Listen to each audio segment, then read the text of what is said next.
In this video, we are diving into multi-level inheritance in Python, a situation where a class inherits from a child class, which itself inherits from another class.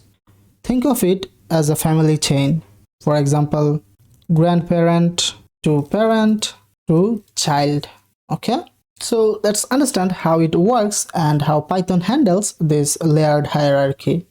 First of all, what is multi-level inheritance? So in multi-level inheritance, think about a scenario. We have a class A, which is base class. Then we have class B that inherits from class A. Then we have class C, which inherits from class B. Okay? Now, if we convert this into a code, this will look like similar to this one. So class A, and it is the base class, then class B, which inherits from A, it is the intermediate class.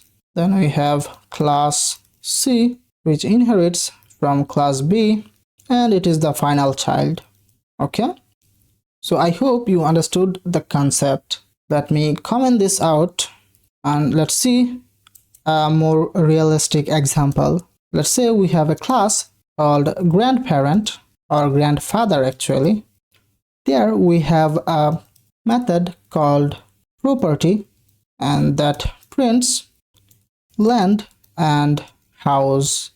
Then let's say we have another class that is father, which inherits from grandfather, and we have a method called car, and we just print owns a car. Then let's have a class called son, which inherits from the father class. There we have this method bike, and this prints owns a bike. Okay, now for creating these classes, we can create an object with the son class. Now as we are inheriting from father class in the son class, so we get this method, and as we are inheriting property method from grandfather method in this class, we also get that in this class. So here we can just write a dot property, which is there in the grandfather class. So ultimately it comes to this son class through the father class actually. Then we can call the car method, and it comes from this father class, and son has its own method, and that is bike. Okay, now if I run the code, you will see son owns land and house, owns a car, and owns a bike. So land and house he got from his grandfather through his father, and he got car, which was owned by his father, which he got from his father directly. Then he himself owns a bike, means this bike method in this example.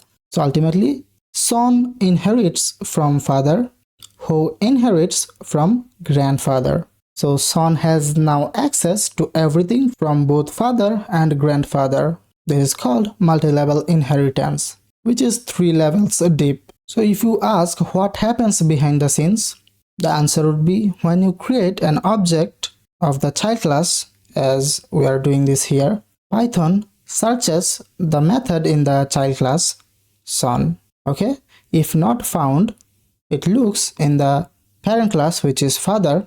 If still not found, it moves to the grandfather class. So this is automatic chaining based on MRO, method resolution order, which we saw in our last video.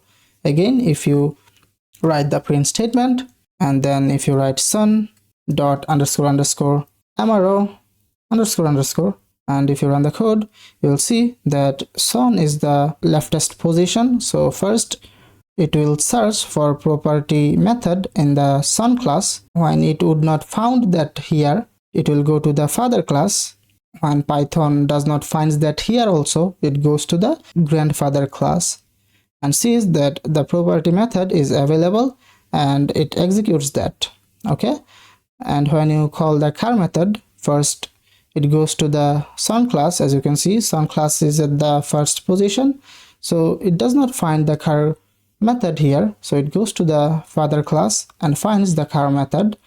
So it executes the car method. But when you call the bike method, Python finds the bike method in the son class itself. So it runs that. So as you can see, first it tries to find from the son class, then it tries to find from the father class, then it tries to find from the grandfather class. So it is a chain in order left to right. Now I hope you understood this example. So let me comment this out and give you another example. Before that, let me run this file so output becomes empty. And this example is about using constructors in multi-level inheritance. So let's see how the dash dash init dash dash means the constructor method works in each class. For example, we have a class called A, and there we have this method which is dash dash init dash dash, actually the constructor. And in the constructor, we just print init A. Now let's say we have another class B which inherits from A, and there we have the constructor. In the constructor, we call the super and call the parent constructor. Then let's write the print statement, and here we want to print init B. Now let's say we have another class C which inherits from the class B, and there we have this constructor again, and here also we call the super and we want to call the constructor of the parent class. So that's why we are using super, and after calling we want to print init C. Now what I can do is I can write here C equal, and I can use the capital C class. Now if I run the code, you will see it prints init A, then init B, then init C. So though we are creating the object using the class C, but in the constructor of class C, we are telling first run the constructor of class B before printing init C. And inside that class B, we are telling that first run the constructor of the parent class, which is the class A, before printing init B. So it goes to the class A and first prints init A, which means it executes this line, then it prints init B, which means Python executes this line, then it prints init C. So here super is used to call the parent class constructor. Each class builds on top of the previous one. Now if you ask why use multi-level inheritance, I will tell some use cases. First of all, extending behavior over time. For example, software versions or updates. And another use case would be representing generations or stages. For example, family or class hierarchy. Then another use case would be reusability. So common logic in base class. So this one you can say. Now there are some common questions beginners ask actually. So first of all, they ask, can we skip a level? The answer would be not directly, because inheritance is stepwise. Then another question would be, can we use super in each class? Yes, to call the parent's constructor or method, we use super in each class. As you can see, to call the constructor of parent class, we are using super, which runs this constructor. Now you can ask, what if two classes have same method? So the answer would be MRO still applies. So the order is left to right. Python searches from bottom to top. First it searches the method in the final child class, then in the intermediate class, then in the top parent class. Now you can ask, how deep can this go? So the answer would be as many levels as needed. Though deep chains are discouraged for readability. So you can create as many as this kind of chaining classes, but do not create so many that it becomes harder in case of readability. So I hope you understood this code. Now here is a task for you. The task is create a device class with method features, then inherit a phone from it and add a call method, then inherit smartphone from phone and add browse method, then call all the methods from the smartphone object.